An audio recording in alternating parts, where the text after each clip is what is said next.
SNAP and WIC recipients are now forced to look for other ways to put food on the table, but the supply might not be able to keep up with the demand. Capitol reporter Dina Harley is joining us live now from North Carolina's biggest food bank. And Dina, they say this could all be very catastrophic for them.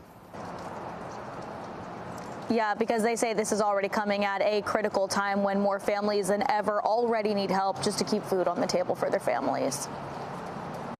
This could push our hunger relief network to a breaking point. This notice on the United States Department of Agriculture website today telling Americans that because of the government shutdown, SNAP benefits won't roll out as normal on November 1st. We are expecting, if this support is withheld starting November 1st, that we're going to see a significant increase in the number of people seeking emergency food assistance through our network. And that's on top of the challenges that we were already facing. In North Carolina, around 1.4 million families rely on that assistance. 4 out of 5 of those families qualify because of children, seniors, veterans, people with disabilities in the household. On Monday, the state's Department of Health and Human Services said they were instructed by the federal government to delay the November benefits because of the shutdown. The USDA also alerted states they would not be using around $6 billion in emergency reserve funds to keep the program going, and that states would not be reimbursed funds for November. With no state budget passed either in North Carolina, some lawmakers say they need to act now. We also